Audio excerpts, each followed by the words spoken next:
So one thing about me is that I am infatuated with the truth, and history has been so distorted and contorted that we have no idea what the truth is. And I shouldn't say that, because a kid knows the truth, right? If you, Jesus said, if you would be just like the babies, no one will enter the kingdom of heaven unless you become just like one of these little ones. And the reason he said that is because a lot of the stuff that we've been taught have distorted our minds, right? I don't want to go on a tangent here, but I can say you can just look at the sky, or you can just look at the earth, and you can tell whether it's flat or whether it's round just by you looking at it with your own eyes. But once they tell you a bunch of things in your head, it contorts and it distorts what you already can see and believe and understand just at a basic level. I said all that to bring up this KKK topic, because I was just sitting, I don't know why it just God brings this kind of stuff to me, but I was just sitting there one day. I didn't even watch a movie or nothing. I was just sitting here last night, and I was like, why did the KKK burn the cross? Why would they burn crosses? It doesn't make any sense. I mean, it makes complete rational sense if you think about it, if you know true understanding of history now by the things that we know based off the Bible. If you've read it with new eyes, it makes complete sense. But based off the information they gave us in school, based off what we were taught by the professors and the teachers and by Google and the scholars, it makes zero sense, right? See, they say those who are the victors get to write history, right? So those who are in charge or in power write our history. So we don't have the true history. We got to go back and search and research it and find it. But listen to this. Why did the KKK burn crosses, right? People will tell you, oh, they were just some hillbillies, some idiots, some dummies, but we know that's not true. The KKK members were police officers, lawyers, teachers, scholars, right? These were intelligent men. Some of them were business owners. So why would they burn the cross? They weren't just idiots or retards or crazy. Matter of fact, I was going to read to y'all some of what Google said, because some of them they say, Google, I found a few articles on Google. Some of them said it was the Scottish Klansmen or the Scottish Rites fraternities. So we know these guys were, some of them were Freemasons. And I only read you that because Freemasons aren't stupid. They aren't idiots. Freemasons are very intelligent. I would know because I went through it, right? So many Freemasons are very intelligent. These aren't just like some idiot, hillbilly men. They understood what they were doing. It wasn't like they were a hoodwink. Oh God, I'm preaching.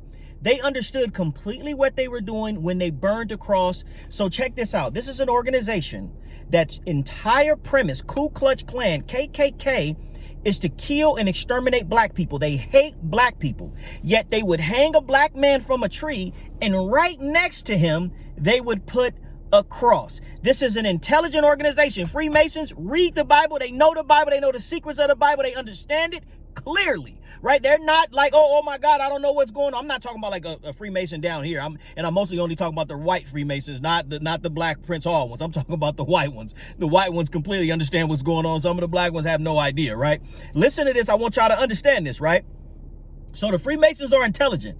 They've read the Bible upside down and they know the secrets, right? So you think that they ever read Revelations 1, which says 1:1 says the revealing of Jesus Christ. Then Revelations 1:14 says that his hairs was like wool, as white as snow. Heads and hair was like wool. His head, it was like wool texture. Like wool, and the color of it was white, right? And it says his eyes were like a flaming fire, and it says his feet were like burning brass, or burning brass, or burnt bronze, right? I think they read that. They can read that clearly with clear eye. They're not hoodwinked like you and me. They didn't have to go see all these pictures of the fake white Jesus on the church walls. They knew the exact color of Christ. And by them putting the black man, killing a black man, and then burning a cross right next to him should tell you everything you need to know about the KKK. They were 100% against Christ because they knew the color of Christ. It makes 100% sense to a child, to a kid. If you went up to your son, white or black, at 6 years old, and you said, why would the KKK, who hate black people, burn the cross if Jesus was white? That would make no sense, because in the Bible, remember they told us that the slave masters used to read the scripture to them that said, slaves, obey your master. This is false, because and then they try to make it seem like the slave masters are the KKK. It's complete crazy, because if the slave masters was the KKK, and they believed in slavery, and they knew that Jesus was white, so-called Jesus was white, then why wouldn't they continue on and perpetuating that same thing? It would make no sense for them to, how do I say this, to denounce their own God, or to mock their own God, or to destroy the images of their own God. It would make no sense for them to do that. If they were white supremacists, then they would be Christians. Oh my God, y'all don't hear what I'm saying. If they were white supremacists and they believed Jesus was white, then they would be Christians, because that would mean that God is white. But a white supremacist, why all these so-called white supremacists are not Christian? Why are all these so-called white supremacists are not for this God? Because they know that this God is not white. Oh, y'all don't hear what I'm saying. Sunday, a good day to correct some false teaching and lies that you've been told while sitting in church or even watching movies, reading books. Moses, chosen by God, given the 10 Commandments. Most of the laws are based on that today. Even your Constitution in America some of it is based on the 10 Commandments. Moses, born in Africa, raised by Africans. Moses was a Hebrew, an Israelite, and a black man. All Hebrews were black. He married a woman from Ethiopia, and his sister Miriam didn't like this. She didn't like it because Ethiopians had a different culture to them. So she was talking bad about Moses marrying out of his race. So God was listening to this, and God said, Miriam, Aaron, who the one she was gossiping to, and Moses, please come to the temple steps. I have some things I want to speak to you about. So they were on the temple steps, and he said, Miriam, you have been talking about your brother Moses, slandering that he's marrying outside of his culture. That is a sin. He said, so for your punishment, I'm going to strike you with leprosy and whiteness. So she was struck to become a white leper. Now, you can read all this for yourself. The whole story is in Numbers 12, starting at verse 1. Moses, right, in Exodus 4, and the Lord said, Exodus 4 and 6, and the Lord said furthermore unto him, put thy hand into thy bosom. And he put his hand into thy bosom, and when he took it out, behold, his hand was leprous as snow, or white as snow. How is it a miracle to turn my hand white if I'm already white? So if Moses was already white, and God said, hey, put your hand in your bosom, I took it back out and it was still white as snow. Oh God, wow, God, I want to follow that God. This God is doing real miracles. Now, if I put my black hand in my bosom and took my black hand back out of my bosom and it was white, I said, oh my God, Lord Jesus, help me. Now that's a miracle. But for me to put my hand in my bosom already white and then take it back out and it's already white, that would make no sense. That would not be a miracle at all. And this is the scriptures right here, what it said. Same thing happened to Moses' sister, Numbers 12 and 10. When the cloud lifted from above the tent, Miriam's skin was leprous. It became white as snow. White as snow. It became white as snow. It would not be a miracle for a black girl to be walking. It would not be a miracle for a white girl to be walking and God get mad at her and turn her more white. Now, you go to Google now and they have changed what leprosy is, but we know that it was the changing of the skin from one color to another, the pigmentation from the skin from black to white. Now they just make it seem like it was a bunch of scars and bumps, like it was acne or something like that, and that's all it was. No, it was actually turning the skin leprous, turning it white, right? But that's a whole other point, because, like I said, the history is distorted. But I just think that this KKK thing of burning of the crosses is just so telling. This is the end. This is the last day. So you need to know the truth, because the truth shall set you free. See, if you don't know the truth won't set you free. That's why I always read to y'all Romans 11 and 11, where it talks about how that they stumbled, that they should fall, so that the Gentiles may enter the kingdom of heaven. So because we stumbled as the blacks, as the Jews, as the Israelites, because we stumbled, you are able to now go to the kingdom of heaven. That's why I'm talking about the Gentiles are able to go. The KKK or these people would be able to go to heaven if they wanted to. But this is the problem the KKK had.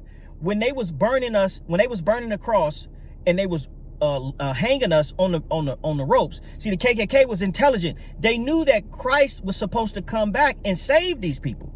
So they was mocking God. Where my scripture at on that? They was mocking God because they were saying, where is your God? Where is your Christ? Where is the person that's supposed to be claiming to come back to help to save you? 2 Chronicles 32 and 17. The king also wrote letters ridiculing the Lord, the God of Israel, and saying this against him. just as the gods of the people of other lands did not rescue their people from my hand, so the God of Hezekiah, or so the God of the Israelites, or so the God of the blacks will not rescue his people from my hand. So this is one of the kings that was ridiculing God, saying that's what they were doing when they put us on the cross. I'm sorry, when they hung us from a tree, literally put a rope around your neck and hung you from a tree and put the cross right next to you and burned it in the background. That was them mocking God, saying that God isn't going to save you. Where is he at? Right? He took you out of chains and took you out of he took you out of chattel slavery, but what, he's still not taking you out of my hand. I still have power and authority over you. God, I'm preaching to somebody right now. I still have power and authority over you. I can come out here and lynch you and hang you. I can shoot you in the street like a dog, and your God still won't do nothing. I'll put the cross and burn the cross right behind you. I will literally ridicule Christ right in front of you. The same way we kill Christ, I will kill you the exact same way, and your God will not save you.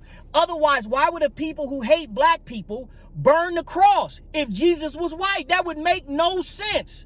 If these people are intelligent, these people weren't stupid, they are intelligent. That would make no sense unless they read something in there that this Bible and this God is supposed to come save these black people. That's the only way the burning of the cross would make sense. And even a child, 5 or 6 years old, if you went to a 7, 8-year-old child and said, hey, these people are born and their whole premise, their whole doctrine is about killing black people. Why did they put the cross next to them? The 7-year-old could put this together and say, oh, well, obviously the cross must be a symbolism of black people as well. Oh God, you don't hear me? Or symbolism of these oppressed black people. Otherwise, why would they burn that cross? This is so good. This is so freaking good. It is very important that you understand who the true Hebrews are, because that end time prophecy, lots of it, surround these individuals. I am a Gentile.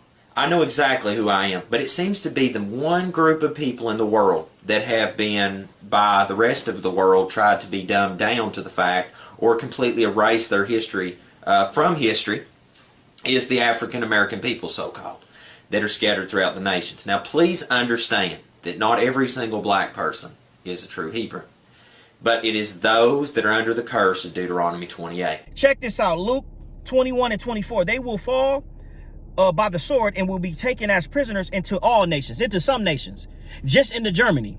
They will fall by the edge of the sword and just be taken into Germany only. No, it says they will fall by the edge of the sword and be taken prisoners into all nations. Who can't read this? The KKK ain't stupid. You are. I am. We're the stupid ones living in the last days, believing the stories they told us as children. This says that a people would fall by the sword and be taken into all nations. That only happened to one people on the planet ever. It never happened to nobody else. It only happened to one people to fall by the sword and be taken into all nations, and that was on the transatlantic slave trade. It only happened to one people. Many of y'all, they can lie, they can change their name to Jewish, they can wear the beard, they can put fringes on their clothes, but they do not, the scriptures do not go to their history. Their history does not go to this scriptures. Our history is the only ones that go to this scripture, and that's facts. Check this out, Deuteronomy 28 and 64. Then, actually, I should keep reading that. Luke 21 and 24, because it says Jerusalem will be trampled down by the Gentiles until the times of the Gentiles are fully come. So it says that literally that Jerusalem or Israel will have Gentiles living in it until the end of the world. So Gentiles, the Bible says that Gentiles, not Israelites, not Israel, not Jews, not any of the 12 tribes of Israel would live in Israel at the end. This is the end. We're living in the end of the world. It said that Jerusalem will be trampled down by Gentiles. So the people living in Israel are Gentiles based on the scriptures, right? And guess what? The KKK knew this. Y'all don't. This is, oh God, I'm preaching. Look, Deuteronomy 28 says the exact same thing. Then the Lord will scatter you among all nations. I can go on and on and on for scriptures about how these people were scattered into all nations. And we know Deuteronomy 28:68 says how they were scattered, which was on ships, right? This is so good, right? This is so good. I'm going to give y'all my last one, because what did the KKK know that we didn't know today? Oh my God. What did the KKK know that we didn't know today, right? Y'all don't know it, right? The two things the KKK knew that you didn't know today. Oh, that the KKK still knows, because they still around, right? Remember the black dude was going to buy the house in North Carolina? They were doing an open house, and him and his wife was doing an open house in the house, and he saw the cop. The house was a cop's house, and then they went in the basement. They was looking at the nice house, and they went in the basement. There was a certificate on the wall. The guy had just become a member of the KKK. He was a police officer, right? Many of them is judges, lawyers. It's still an organization. It's a secret organization, just like the Freemasonry, Scottish Rites. It's a secret organization. Oh God, I'm preaching to somebody. These people aren't idiots. They're intelligent. We're the idiots. They're intelligent. They know exactly what's going on. They know exactly what Christ looked like. They know exactly who Christ is coming back to save, right?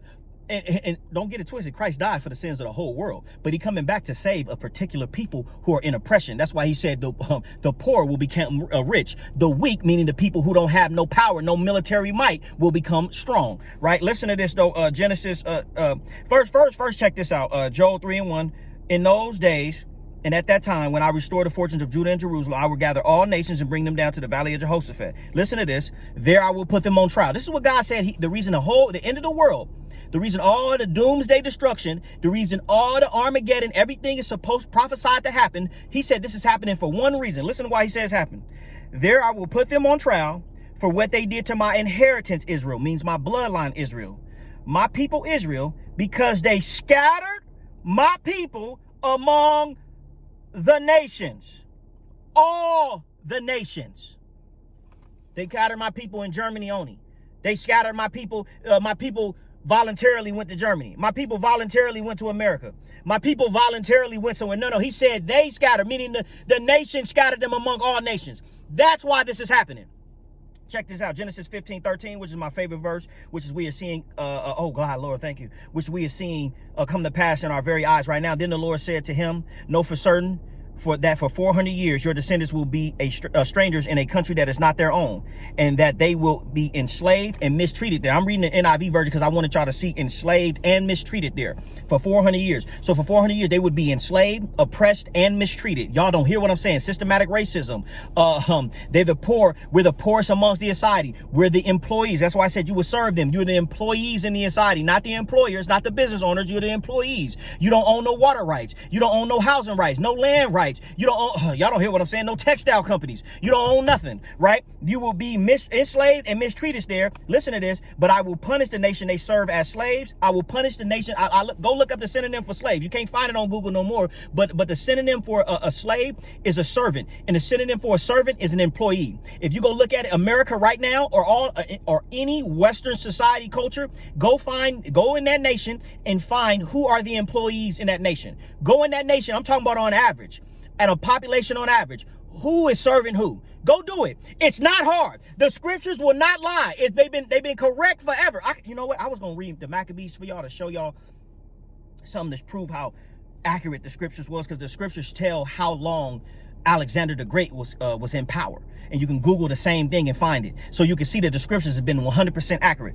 But check this out. But I will punish the nation they serve as slaves, and afterwards they will come out with great possessions. So that last line, but I will punish the nation they serve as slaves or as servants or as employees. America and Western society is about to be punished right now. Y'all don't hear what I'm saying. There's going to be 3.5 years, and then there's going to be the 7 years of judgment. That's what he's talking about, because judgment or punishment, right, or judgment is 7 years. We already know that based on the scriptures, right? I could go on and on. I ain't got time. But why did the KKK burn the crosses? Leo just went on a tangent. Why did the KKK burn the crosses? I think this is a very good politics and the Bible conversation, because as y'all know that I believe that politics is the Bible. Matter of fact, I know politics is the Bible. The Bible is politics. And this is a very good political discussion right here to further prove the legitimacy of the Bible and the scriptures, the way we have read them and interpreted them to you, of who are the original Jews, who are the original Israelites, who are the original people, and the Gentiles today can be grafted in, but who are the original people. This further proves who the original people are. The KKK, literally, history literally does it. And it's so funny to me how they've rushed over history and how they will make up anything for you. They will tell you any reason, but there's not one reason that makes sense. There's only one reason that it would make sense, that they would do it simultaneously while hanging the blacks. There's only one reason that would matter. Oh, let me go back to this, because people gonna a lot of people gonna try to stay on that Scottish thing, right? But let me show you what Google said. The image of burning the cross is one of the most potent hate symbols in the United States, popularized as a terror image by the Ku Klux Klan since the 1990s. Right? Cross burning, cross lighting by the KKK groups to make it seem as if they are not destroying a Christian cross. So that's crazy. They try to make it seem like they wasn't destroying a Christian cross, but of course they're destroying a Christian cross. Have long been used as a traditional symbol by the Klans group, used both in Klan rituals as well as in the attempts to intimidate and terrorize victims of Klan groups.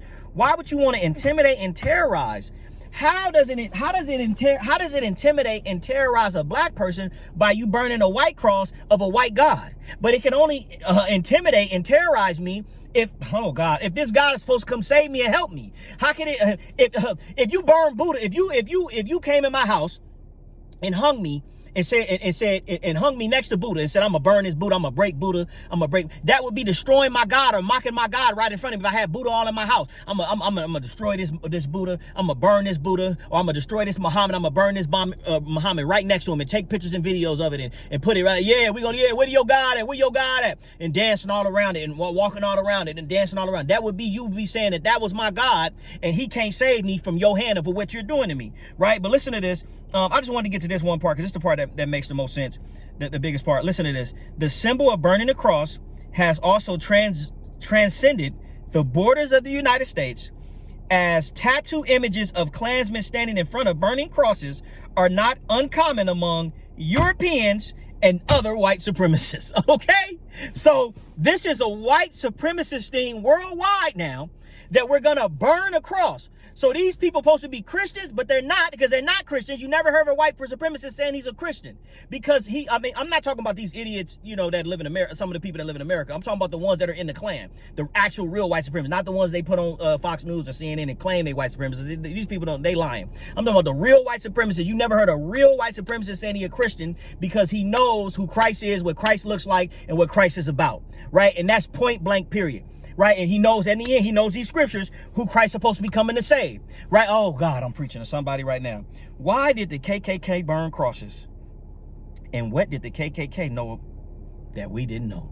This was good. This was a good topic right here.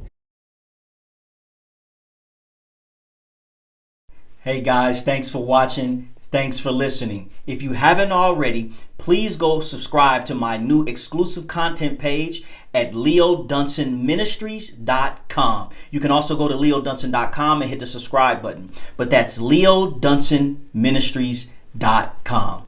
Thank you so much, and may the glory of God, his blessings, and his purpose be upon you. Shalom.